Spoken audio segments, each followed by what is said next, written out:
Hey guys,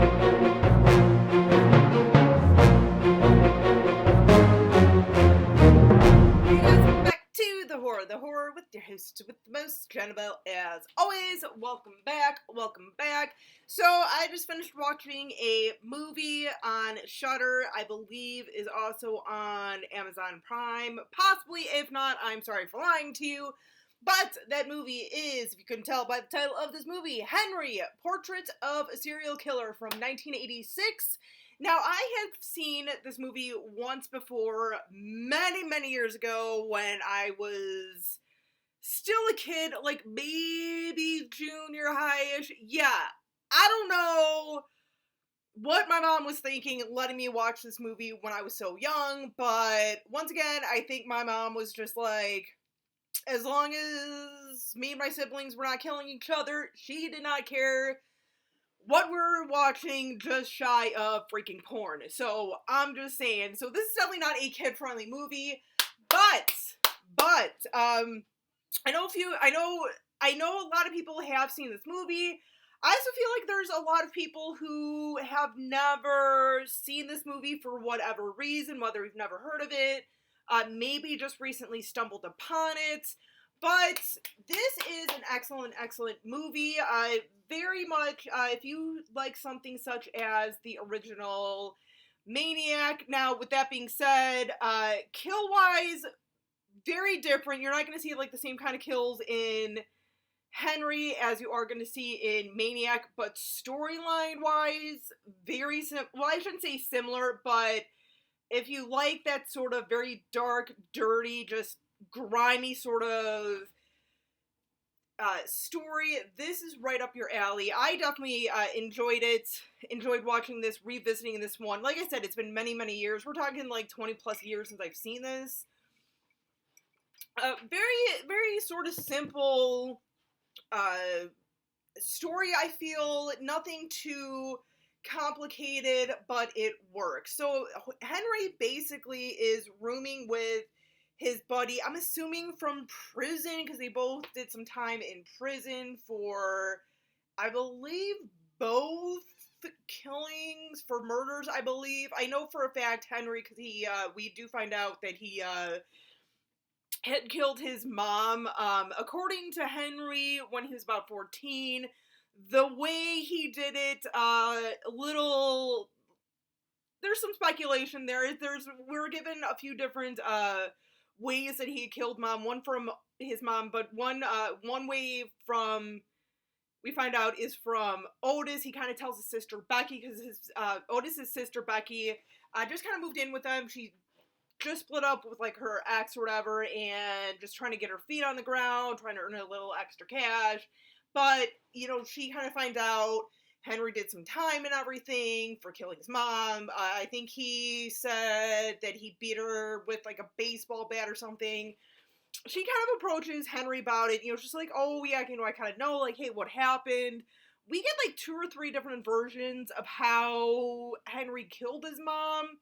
So right there, just a lot of lying. I mean, obviously. But yeah, and both men, Otis and everything, obviously are kind of like partners in crime. They enjoy, their hobby together is drinking and killing bitches, basically. But yeah, this is this is one of those movies that literally, very much not like a mainstream Hollywood movie where it's about a serial killer, but it's very polished, very kind of polished looking, very appealing and everything. Like something sort of like Monster with Charlize Theron, Christina Ricci. That's an excellent movie, but that is so like polished, and I feel like that really kind of glorifies Eileen Wuornos and everything. This one, I mean, to a degree, I think is kind of glorifying murders and everything, and rapists and everything, but I feel like it's more of a truthful and, like I said, nitty-gritty sort of dirty movie and way to it and everything. Like, I literally want to, literally scrub myself right now. I already took a shower today. I want to, take another one and just scrub myself. And, in our 3 main characters, like I said, we have Henry, Becky and Otis, each one obviously having lots and lots of fucked up issues. And I don't even mean to swear on that and use a little F-bomb. But that's literally the only way that you can describe this. Like, Becky, we learned that she was pretty much raped and like molested by her father growing up and everything. At one point, there's a scene with Otis and her. So there's very uncomfortable situations in this, but I think that's the point of this, is to show you things and everything, and it's very uncomfortable in a lot of spots. I will give you a warning on that if you've never seen this. And then we know some things about Henry and everything. We know some things about Otis. So with that, we have like three sort of very messed up people leading sort of different lives. Like, we see Becky really kind of wanting to break away and have a better life, even though she's had this really god-awful childhood and everything. We have someone like Henry who find out that, like, pretty much the reason why he killed his mom in his teens was his mom, as he kind of puts it, was a whore who would bring home guys, like random guys all the time, even, on nights that her husband was there. She didn't care, would literally make Henry, I guess, watch her sexploitations and everything, and her sexcapades and everything, and if he didn't watch, he would get punished. So therefore he kind of is led down this path of killing people, this criminal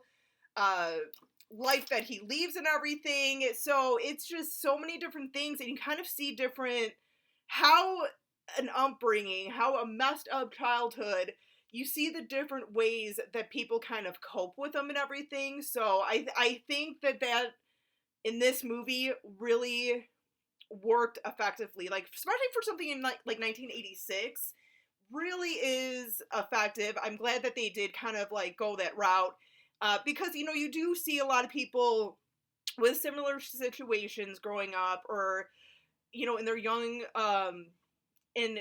adulthood and everything, having these really messed up situations. Some people turn around, end up having these criminal, heinous crimes under their belt and everything. Other people, such as Becky, who, yeah, you know what, it was fucked up, but she managed to kind of grow up. She might still have some issues and everything, but she's trying to turn her life around for the positive and everything. And I don't want to spoil the end, because like I said, I know some of you guys have not seen this movie yet. I don't want to necessarily spoil this one for you. This is not like one of those like mainstream ones that I would normally be like, okay, if you haven't seen it, too freaking bad. Such as like Halloween or something. But no, definitely check this one out, you guys. Like I said, it's on Shudder, I believe. I'm about 99% sure it is streaming for free on Prime. If not, sorry for lying for you. I really do. Possibly could be on Netflix. I'm not even sure. I have not been on Netflix a whole ton of a lot lately, but definitely check this one out. If you have seen this movie, please let me know what you think in the comments as always.